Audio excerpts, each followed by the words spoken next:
Oh yes, this is the Hardcore Marketing Show.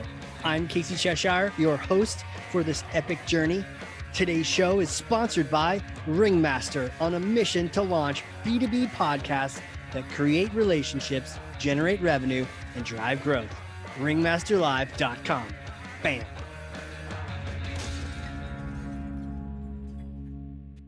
I have hit record and the train is leaving the station. I can't put this back in the box. We are in trouble. Guys, I can't wait to tell you about my guest today. I've really struggled on this one because his introduction is abbreviated into 2 pages of bullets. And so, sometimes I lose myself, right, in introductions. But let me tell you about this guy, okay?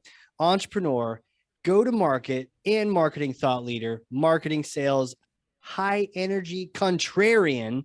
But what does he really do? He builds and grows tech companies. People have described him as like, hey, you do everything in revenue.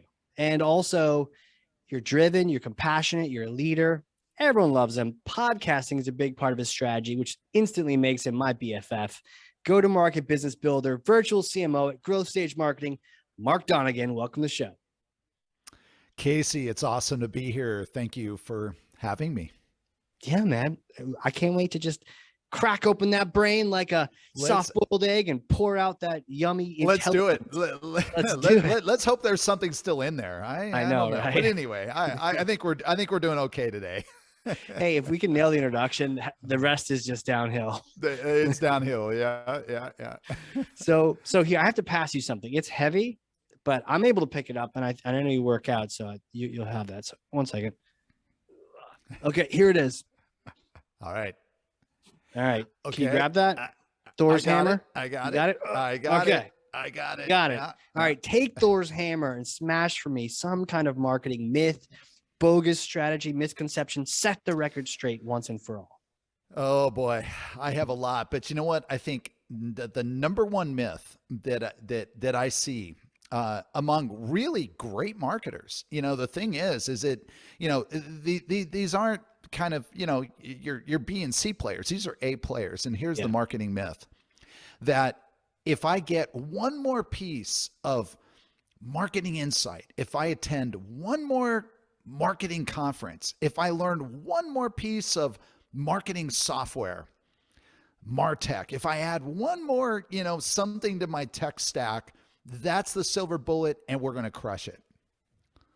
When in reality, none of that matters because way too often we don't know about our customer. We're not domain experts. And so we can have an amazing stack. We can have an absolute picture perfect MBA playbook. And be executing, by the way, at an A+ level and failing the company. Failing the company. And I'll tell you, Casey, and for the listeners, if some are listening right now and kind of eyebrows raised and kind of like furrowed brow and like, I'm not sure I really agree. I don't get that, because we all have a long list of, but if I was better at copyright, if I was better at this, if my team executed better over here, let me just ask you a question. Why is it that the CMO chair is the fastest turning in the C-suite? And then a follow-up question is this. Why is it that when you go look at the backgrounds of those CMOs who end up churning out, whether they actually got fired or they left before they were about to get fired, you look at their backgrounds and you say, that person has a track record. That person crushed it at this company. That person was a major contributor. In other words, the point is that you look at these people and it's not that they were, they just didn't grow into the job, right? Sure, that happens too. That can happen. Someone just, they didn't grow. But more often than not, it's because, guess what? Sure, they can manage a team. Yes, they know how to hire an agency. Yes, they know how to do all the block and tackling, but they're not serving the business because they don't know the ecosystem. And so I smash that myth. Smash. Where does this come from? Yeah. Why more education? More education? No, absolutely not. Yeah. Why absolutely though? Like, where does this come from? Why do we drink the wrong Kool-Aid? Where does it come from? Like in other words, what drives this belief? Yeah, Is this that the? misbelief, Yeah, really, yeah, this yeah, incorrect. yeah, yeah. You know where it comes from, and look, I work in the technology. I pretty much exclusively work with tech companies. So Yeah. I love all tech. I love martech. I love, so I'm really not beating up on martech vendors, but I do have to say that a lot of this gets driven from martech vendors. Yeah. You know, look, Yeah. and put yourself now in reality, put yourself in their shoes, and they're absolutely doing the right thing, right? They're painting Yeah. this scenario, this picture that if you are not implementing our tool, our solution, if you're not adopting, this new way Yeah. of doing, fill in the blank, then you are going to fail and fall behind. Yeah. So then that just drives this perpetual, then you have to go learn that tool, and then you learn their process, and then you implement it. Well, but what people forget is that that's all to drive more usage and purchase of their solution. It's not actually to sell our products. Right. Occasionally they do intersect, occasionally, but a lot of times they don't. Man, they're noisy too, because when you get that recurring Oh, revenue, that ARR dollar, they can spend so oh, much money to predictable really revenue. blast that Predictable message out revenue. there. Yeah. And that's and look, who doesn't want predictable revenue?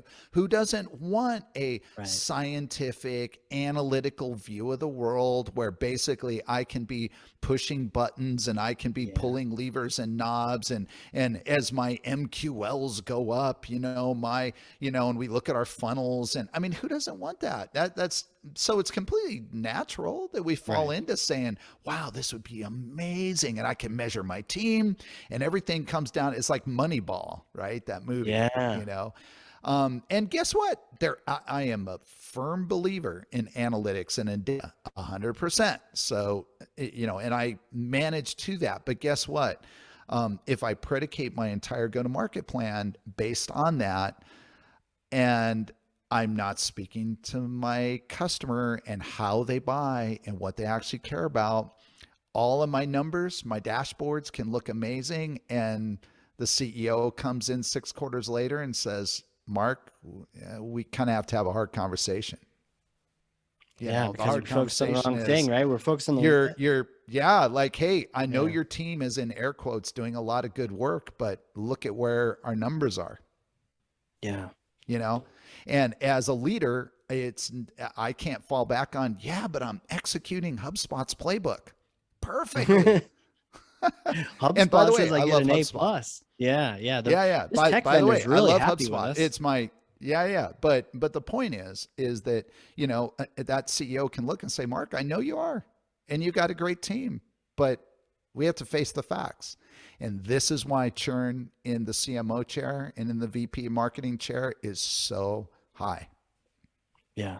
And it's why I get involved with companies, because very often I get the call after somebody has gone through and they hired someone, there was high expectation, they were in for a couple of years, and then they're Yeah. like, what went wrong? We hired a good person, but yet the result wasn't there. So Yeah, that makes sense. So what's the solution? Turn our backs on technology, become the marketing Amish? no. Yeah, no, this is, yeah, exactly. It's a good question, Casey. Yeah. My message is not, hey, Martech bad, old school good. And no, that's not my message. Here's the solution. The solution is that, if you are in a marketing leadership position, so whether you have CMO, VP, director, whatever the title, forget the title you're in, Yeah. or you're aspiring to be in a marketing leadership role, okay? Or you're just an individual contributor, maybe, just starting your journey in Yeah. B2B marketing. So in other words, this applies to everyone. Mm-hmm. Get on sales calls. Go out on sales calls. This is going to require, especially if someone's maybe a little bit lower in the organization where it might be hard to get yourself invited to the next trade show. Right. Maybe take a day off and say, hey, look, if you'll just cover my hotel, it's in a nearby city, I'll drive. I don't really care about that. Give me the day off. I want to go and I just want to walk the halls of this trade show. I know I'll just be there, kind of on, but I'm there to learn. Okay. Learn, get out there, talk to the customer, understand the market, find out what are they really thinking about? What do they care about? And this goes beyond what, in air quotes, keeps them up at night. Right. That's a gross oversimplification, because what we're really trying to get to is, how are they making buying decisions? Who's involved in the buying decision? What's the psyche? What drives them? And what is absolutely shocking when you get out there and you do this exercise and you get that knowledge is it so many assumptions that we have as marketers about what our customers care about, what resonates with them. Right. They're just wrong. They're just wrong, and that's okay. It's not okay if you don't adjust. Okay. So. It's surprising about the sales calls, right? Because you get to hear the questions. It's like, it's one of the best things you could possibly join. And it's Casey, just right there in front of you. And let me tell you, the sacred cow for a marketer is, how every pitch deck that marketing puts together, no matter, who they're aimed at, whether it's like a first meeting or with a technical team or the business team, or no matter what the deck is, what are the first 3 required slides? Yeah. About us. Yeah. Logos. And then something else about us. Yes. Do you know that the salespeople who are effective skip those? In fact, most of them are going to delete those slides because the customer does not care about us. They only care about them. And that right there should be an eye-popping revelation. And yet how many marketing teams, hey, this sales rep, they're using the wrong about us, or, the about us was totally missing, or, what about the logo slides? People care about the logos. Right. Yes, at some point, yes, they want to know that you have, Amazon as a customer and Netflix as a customer and Microsoft is that's useful, but that is not especially in a first meeting, absolutely meaningless. First of all, because way too many companies have logos that are, well, let's be kind, not so real. Yeah. And unfortunately, when everybody has Microsoft on their, they on their apparently slide work deck, with Salesforce and Microsoft and all. Yeah. It's like, just having Microsoft Word on your computer doesn't mean you technically work for Microsoft as a client. It's kind of a stretch there. Yeah, kind of a stretch a little bit, but yeah. And really, we're kind of joking around a little bit. And, but this is, that's even the source of revelation that I think some marketers, frankly, might be really shocked by. Like, well, what do you mean? Here we're spending all this time picking the exact words about how we're going to describe, how we founded the company. And it's like, it does not matter. It absolutely does not matter. They do not care about that. It's all about, can you solve my problem? And then more importantly, defining that problem, because nowadays the world is so complex. And I don't mean just the world. We certainly can make an argument that the world, generally speaking, is a very complex place today.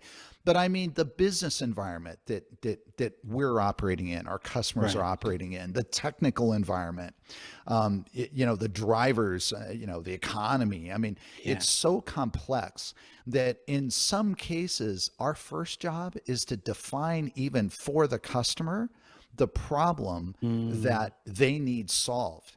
Now, don't get me wrong. They have a general sense something's not right. It's like when you go to the doctor, you're like, I know something's not right, but I have no idea what it is. They know something's wrong. That's probably why we're talking to them. But if we don't define that, it's going to be pretty hard to convince them, that we have the best solution. If we're not speaking their language, and we're talking about ourselves, it's like just a foreign language. We're certainly not speaking English. It's not something they're going to perceive. And then we wonder why that perfectly curated email goes unsubscribed and unclicked. That's right. That's right. And wow, you get into, you talk about, like the way that we write emails and, Yeah. what our homepage says. And I am beginning a journey with a company, and, they have a slogan on their homepage, which when they explain what it means, makes perfect sense. And Yeah. I have no doubt that there was hours, tens, maybe even hundreds of hours of collective time put into Right. even thinking about this. Right. And yet, when you step back just as a customer and you just read it, you go, it's completely devoid of any relevance to why I would need to buy your solution. It just, I mean, and so my initial response was when I was asked about it is, hey, look, when and I have the domain knowledge to understand exactly what you're saying. I know exactly what the point is. The problem is, I can pretty much guarantee you your customer has no clue. No clue. Meaning your ICP, your ideal customer profile, someone that you actually want to sell to. And it's so easy to fall into this, so easy, so easy. Well, I wanted to shift gears a little bit because you brought up the events, and Yeah. are events dead? We've gone through COVID. We've come back out. Are we still going to them in person? Is there still value to going to them? And perhaps to what you're describing, just to even listen to, but not a marketing conference, but are there marketing conferences that have value? What's your hot take on that? Yeah. So from an education perspective, look, we should all be in continuous, upgrade and improvement cycles, and I think just as individuals, we can have a very, I'm sure a whole separate episode just about, self-improvement, right? 100%.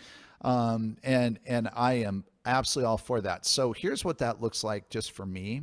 And this is an avenue that I think a lot of people are finding is really useful. And I'm answering your events question, but I think it looks different than like, hey, I'm booking out 4 days next week to fly to Boston, and attend, or San Francisco or whatever, some major city, and attend this big marketing event where surely there's going to be great speakers and there's going to be breakout sessions. And of course, I get to rub shoulders with my peers and maybe exchange some best practices. So I'm all for it. There's a lot of value there.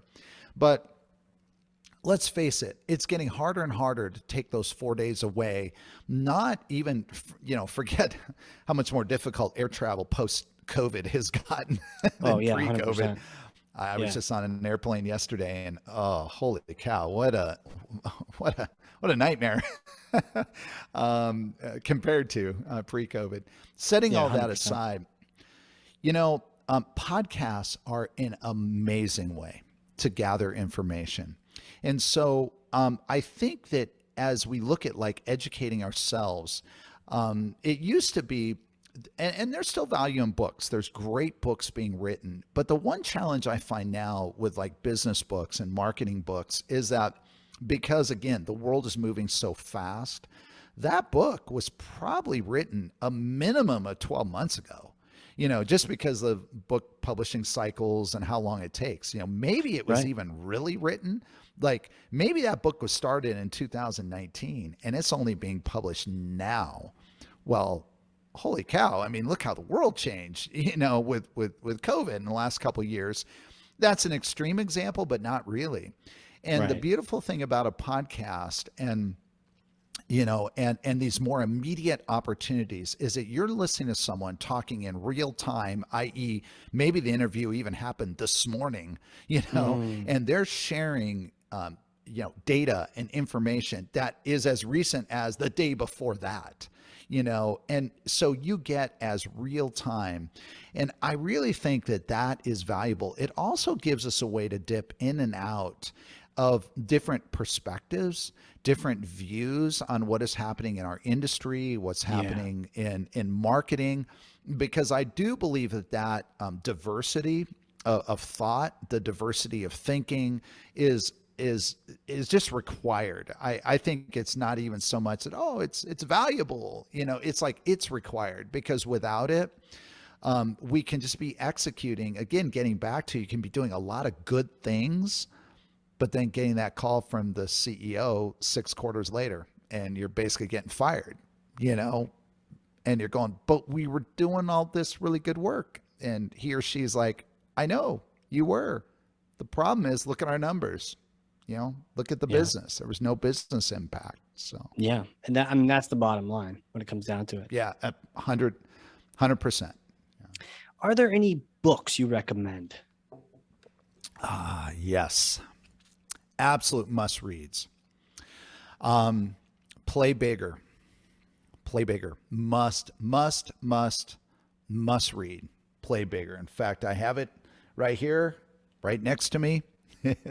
On my, it's literally within arm's reach. Right. So I'm sitting in my office chair. I've been through that book many times. Play Bigger. And what Play Bigger is, the basic concept is around category design. And there's some sort of foundational research that the co-authors did. And it's just super compelling. And basically, here's in a nutshell what Play Bigger is all about. Is that if you look at the companies that win, and I mean win big. So, let's just pick an easy one, Apple and the iPhone, Apple and the iPod, the original iPod. The iPod's a great example, because Apple introduced the iPod, and MP3 players, which is what they were called before the iPod, were very well established. I mean, you could go into even like the supermarket, and, they had them hanging on a peg somewhere, and you could transfer, your files that, were all being exchanged, on the internet at the time. And then all of a sudden Apple comes out with this device, and Steve Jobs holds it up at the launch, and he says, 1,000 songs in your pocket. Think about right away the difference of positioning. Previously, you went to buy an MP3 player, and it was sold basically on one value differentiator, and that was capacity.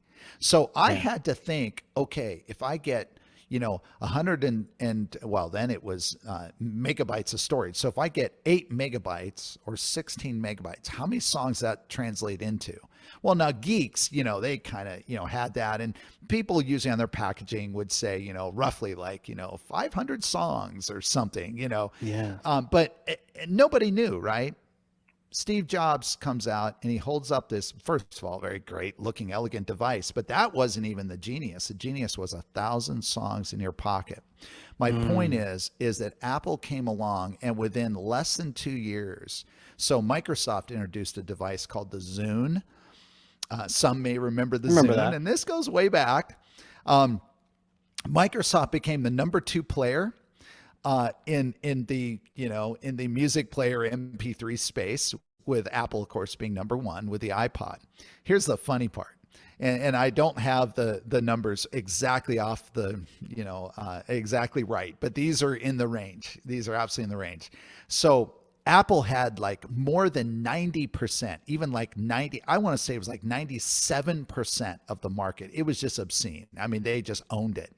And maybe it was actually more like 90%. But anyway, Microsoft in the number 2 position, then you can do the math, right? You can see like it was teeny tiny. So it gets back to analogy like, hey, I was second place in the race.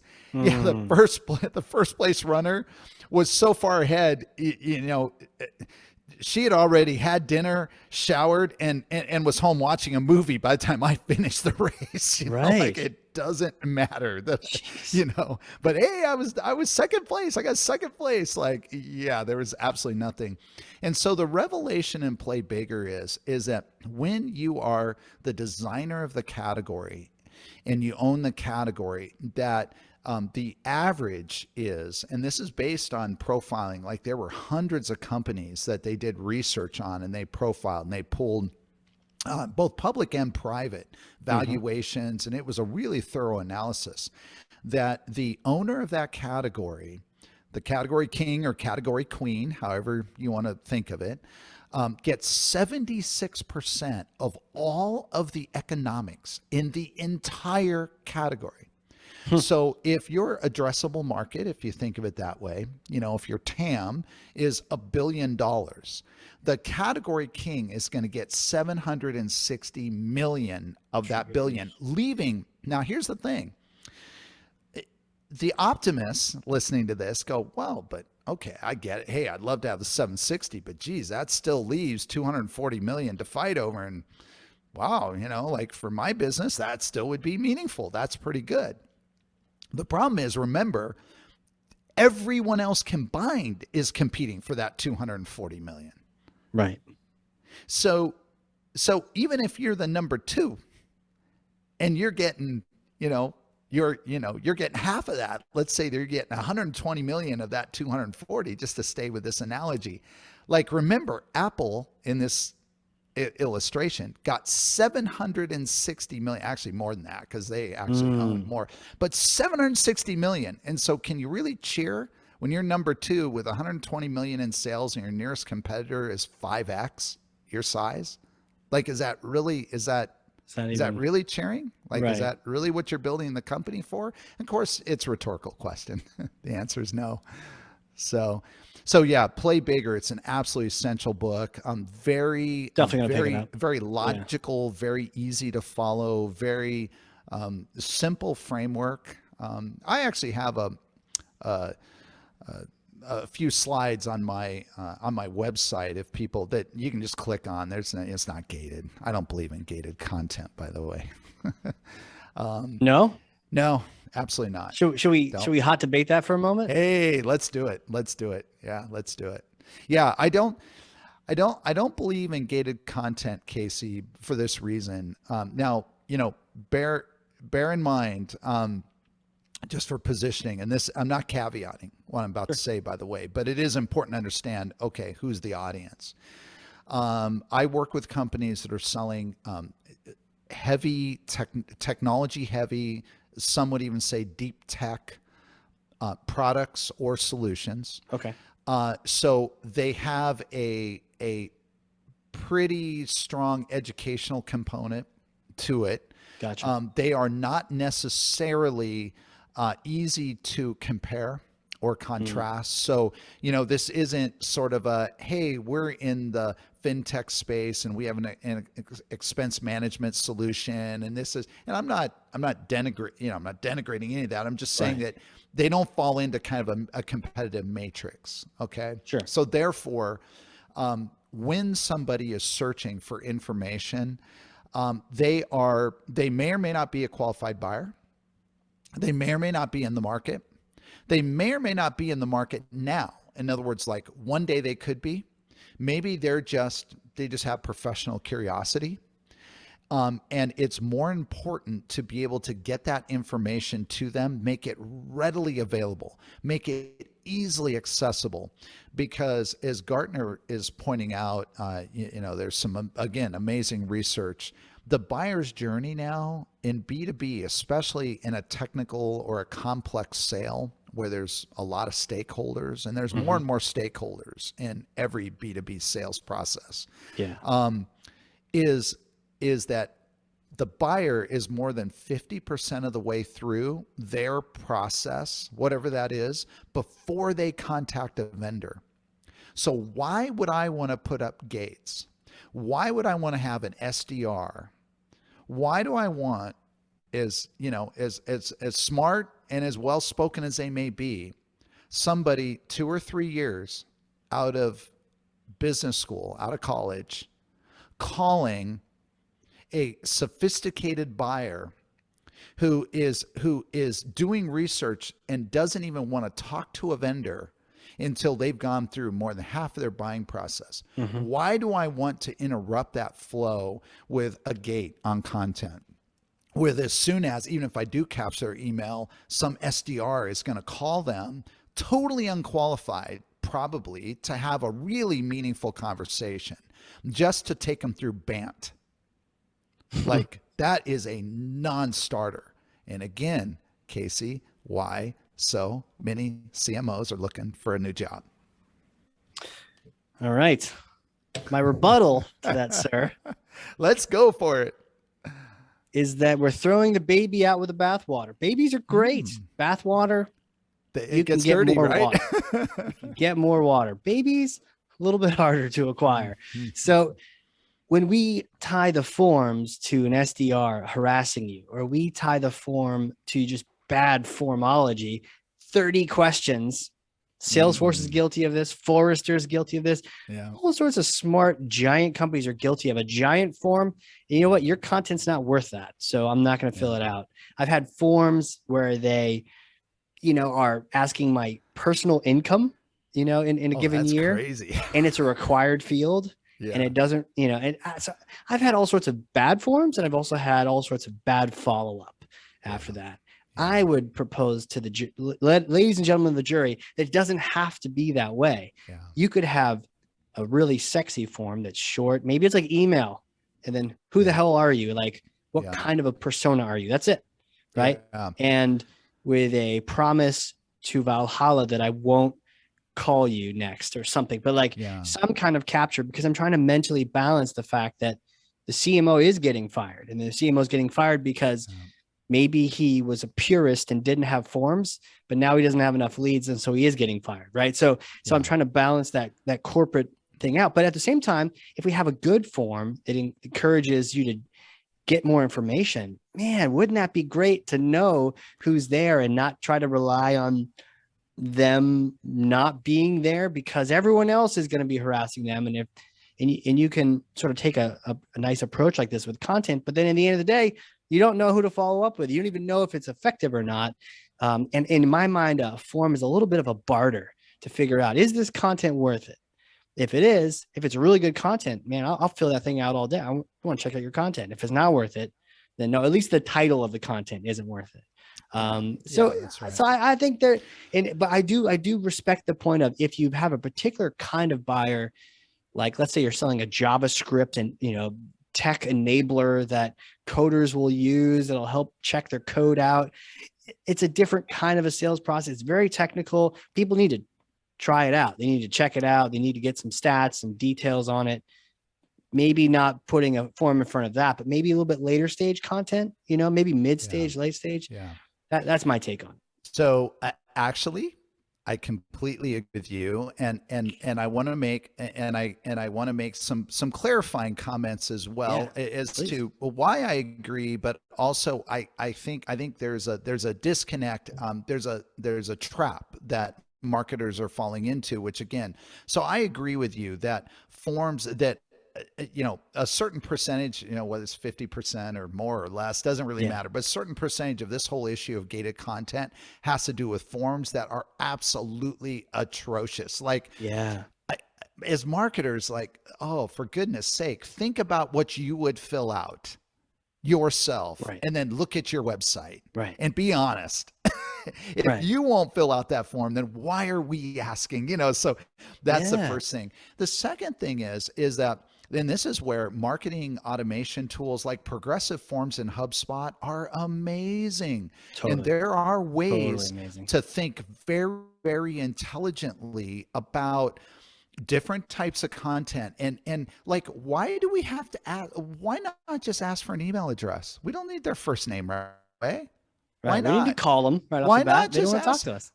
Why not just ask for an email address? Yeah, just an email. Why not just ask for an email address? And then using a Progressive form, you're tracking me. And yes, I know people can dump their cookies and this and that. Nobody does. No one does. Nobody does.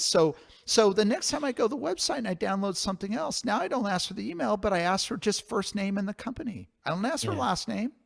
Okay. And it's only maybe 3 or 4 or 5 interactions later that I ask for a phone number. If I even ask for a phone number, because nowadays, why do I, why that's often actually not the best way to first contact. But anyway, the point is that I totally agree with you there. Here's the pitfall about gated content. And this is why PLG is so powerful for SaaS, because PLG gets to value instantly. The problem is with all due respect to our ebooks, again, let's read our own ebooks Right. and let's say, is there really value here? And if we're really objective, a lot of them, we'd have to say, there's really not value Terrible. here. It's so high level. It's so fluffy. It's retreaded content. And half the time it literally is retreaded content. It's like, yeah, we looked at these 3 competitor ebooks. We kind of synthesized our own, which is say they all read the same, right? And you can look in these major industry, so you look in FinTech, you look in, certain segments of martech, what are the top 3 vendors, and all their ebooks are the same. I mean, not literally, but pretty much the outline. So you can happening. But when we bring our customer to value quickly, which again, getting back to PLG, the reason why PLG is so powerful, first of all, we're giving somebody actual product. Now, it may not be the full product, but we're giving, so of course, in exchange, they're going to give us their information, right? Set up an account. The point is we're giving them value. So if we're giving somebody sufficiently high value, in maybe it's not an ebook, maybe it's a video sequence, maybe it's a, whatever that looks like, some tool, some very, very useful tool, then by all means, we should be asking, for some. But again, why do we need like 18 fields? We don't. So maybe ask my first, last name, my company name, and an email. That's it. That's it. I mean, but to your point, there are apps that you literally drop in there and you get email and they'll tell you everything else, Yeah. And progressive profiling. And, I will say too, is that autofill on the browser. I mean, I use it all the time now. Please. Like I haven't written my name in a year, 2 years. That click. Yep. Prefill address, 2 addresses, click. It's like so easy. I think that to your point, the challenge can be if it's a barter, and if you're stiffing them on the value by giving them some shitty white paper. And it happened to me. My classic story is I saw this thing on marketing automation, which is one of my jams, right? Sure. Now it's podcasting, but marketing automation and AI. And I was like, well, here's a topic that is full of confusion and full of marketing. And I'd love to get the straight shot on marketing automation and AI.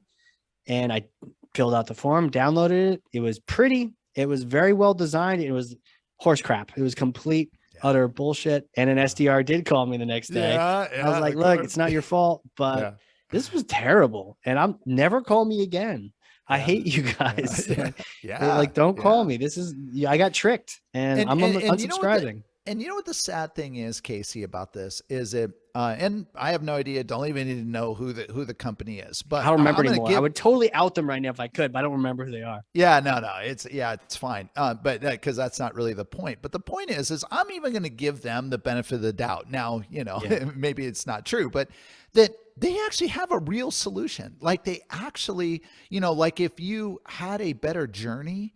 That you actually could have gotten in and seen it and experienced it. Like maybe you would have been like, wow, this is amazing. But now you're never going to get there probably unless somehow you intersect with them in another way. And you're like, wow, there's actually something here. You're never going to get there. And this is why, marketing is in such an influential and important place. And the teams that are executing on this, I mean, just look at Drift. Boy, that's a great example. Drift 2 years ago or Drift now? Well, I guess we can get into that discussion, right?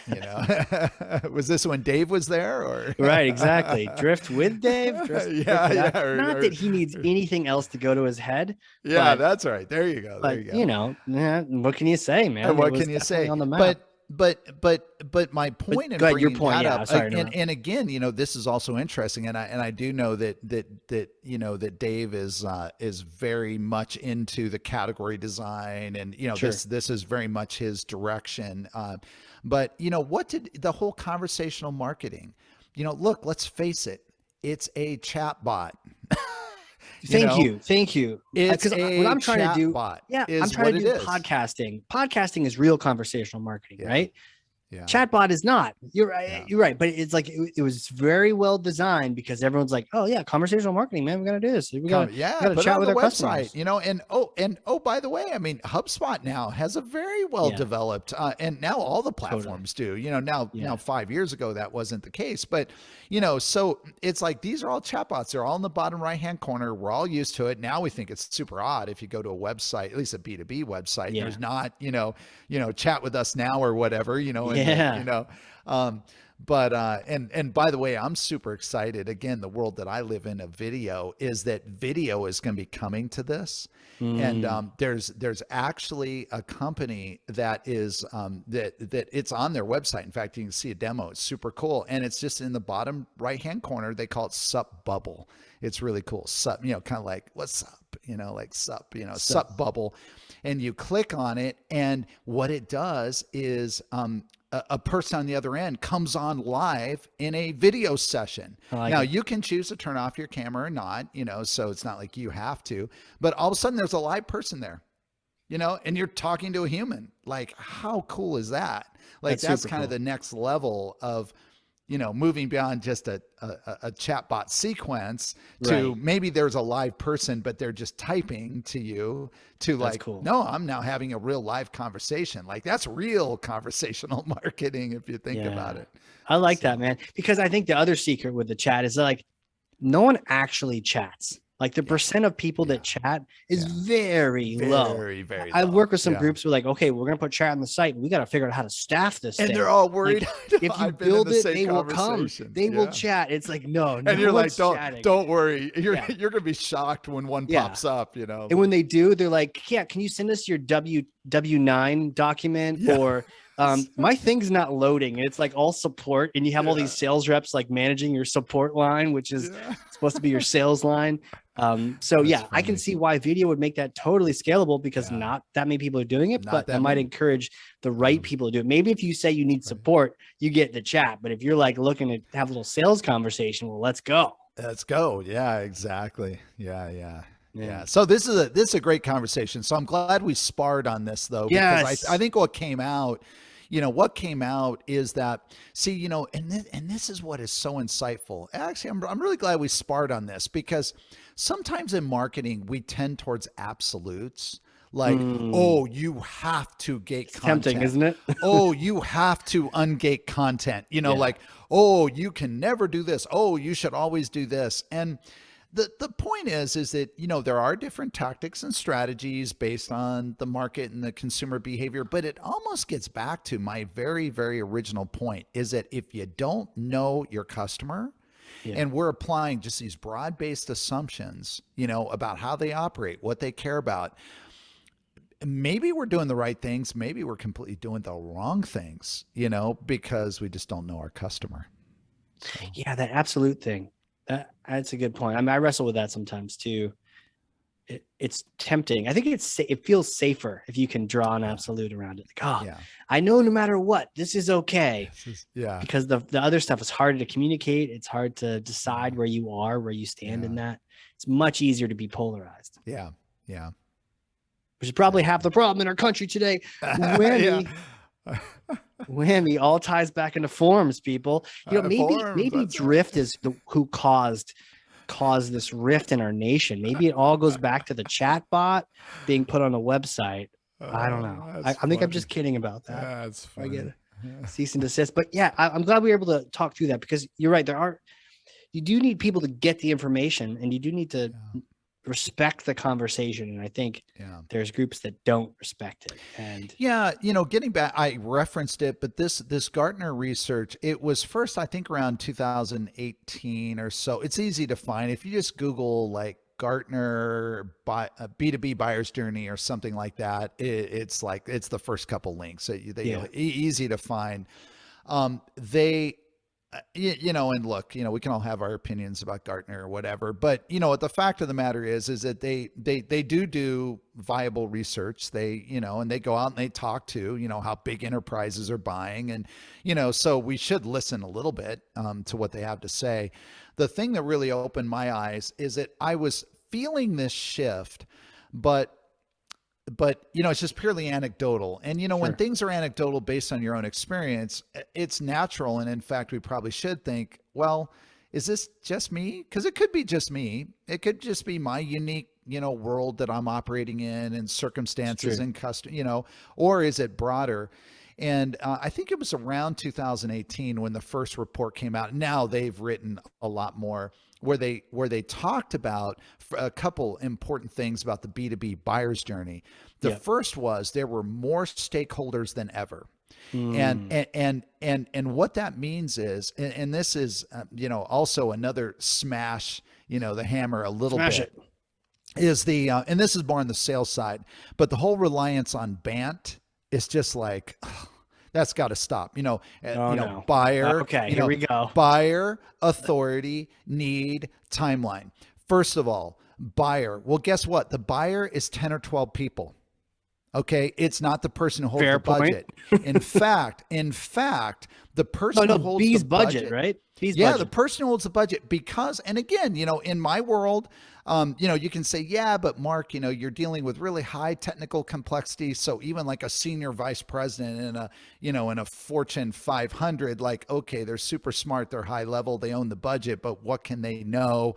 So they push it down. But let me tell you, even if you're buying a new ERP, a new CRM, some tool, it's the decision ultimately is probably not going to be at the CMO level. It's going to get pushed down to the person who's going to be using it. Hmm. Now the CMO will be in the meetings, maybe some of the meetings, maybe not all of them. There'll be other folks represented, maybe even the CFO, depending on the size of the purchase is going to be in Yeah. there. But too many of our sales processes and even our marketing processes are oriented around, we got to get to the CTO. I want to get to the CTO. It's like ABM. I Right. want to hit the CTO of all the Fortune 1000s. Probably completely the wrong person. You actually, and this is why it's so much harder, is there's an SME Yep. inside that massive company who potentially holds the keys literally to a yes or a no, a green Yeah. or a red decision on a multi-million-dollar deal. Why? Because guess what? Who am I, even as the CTO of AT&T, for example, to override somebody that we've placed with very specific, we've hired that with very specific knowledge and experience and skills? Who am I to say that that person's wrong? If they tell me this isn't the right solution, the right product, the right technology, I'm going to go with it. So Yeah. we got to find the buyer. Well, guess what? It's completely, and this gets back to the forms. So if I need to be able to get information on our solution to a wide cross section of people, why am I going to put a high bar up everywhere? Different people, Yeah. there's engineers, and let me tell you who they will not fill out a form. And yet, what if I'm selling a product that I need engineers to review it? And they're like, yeah, I went to the website and had forms. And I didn't even bother. I took a Some look. people, you're Yeah. right. Some people are more likely.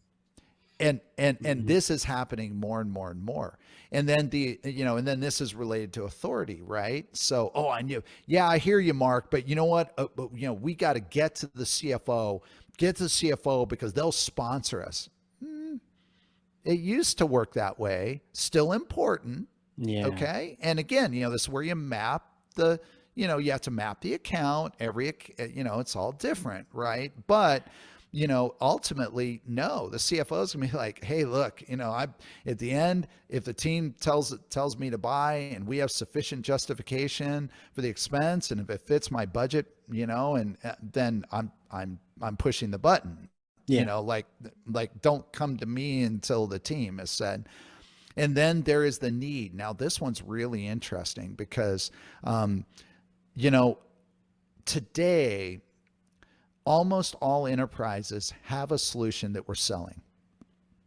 And listen very carefully to what I just said. It's not that they have maybe the exact product. Now they might, if we're in kind of a really clearly defined sector, and if I'm selling a CRM, for example, well, yes, they clearly have a CRM. We probably know what it is. It's called Salesforce, but if I'm, selling something else, maybe they don't have the exact product, the exact packaging of the product, but they have a way they're solving the problem today. So to say, oh, do you have need? Do you have budget? Are you thinking of replacing your fill in the blank system this year? Almost always the answer is going to be no, we're not. I mean, yeah, sure. There's a whole list of things we'd like to do different, better. We'd like, about our current solution, but no, that's not. So if we're strictly basing on what's the need, we're going to miss a lot of opportunities, a lot, because reality is there's a lot of people who are like, yeah, we don't really have a need right now for that. But yet they do if we position our solution to solve a problem that they haven't thought about. But if we're just kind of coming in and going, hey, so are you guys looking at doing upgrading your, again, fill in the blank, system? Answer's probably largely going to be no, not really. Yeah, we're thinking maybe a 2024 initiative. Well, that stinks. What do I do? Just go away and wait for a year? Of course not. So just strictly assessing an opportunity based on do I have the buyer? Do they have authority? Do they have a need? And then the timing, of course, falls out of that, right? So much of what our process today and marketing's job today is on the buyer. It's to educate. It's to make it as easy as possible for those in the buying committee to get the information they need to be able to make a decision that's going to move towards us, and then that education leads to, to the need, like, oh, wow, I haven't thought about that this major, regulatory ruling could mean this, which could lead. That's interesting. Getting them to think different, to create the need, and then timing falls out of that, right? Like, wow, maybe we better move up our thinking and then not make that a 2024. Maybe we better move it in 2023 and all of a sudden, but see, it's marketing can serve such, sales has a role to play in this, of course, because it's the sellers who are going to be in there, really having those one-on-one conversations, but marketing can be seeding the ground. Totally. And, totally. Well, man, I'll tell you what, I agree. Something like a little healthy marketing debate. We need a little bit more of that going on. But you know what happens? The clock happens. We have literally not only gone all through we've gone through an hour, but we've also gone over, and I'm loving it, man. So before we have to wrap this thing up, throw out, where can people reach out to you? They want to work with you. They want to help grow their company. Need some help on the marketing side. Tell me all about it. Love to. Absolutely. I am extremely accessible. So I think there's maybe one other Mark Donnigan on LinkedIn, but anyway. That guy's a jerk. Yeah. Don't call that guy. No, I'm easy to find. Just Mark Donnigan on LinkedIn. And then my website is growthstage.marketing. So it's just growthstage, all one word, .marketing. So it's a marketing domain. And I've got, a lot of, articles and other interviews I've done, and, just stuff that, you might find useful. And happy to have a conversation, exchange ideas, compare notes. That's how we need to do it. That's what we got to do. Yeah, that's the real conversational marketing. Yep. Absolutely, man. Well, thank you so much for coming on here. I've really enjoyed this. Obviously, you know what the hell you're talking about, and it's real. It's not that SaaS marketing bullshit that we're often encountering. So it's been so I'm allergic to that. You can tell. Yeah, totally. So thank you. Casey, thank you. Thank you for having me on. It's really great.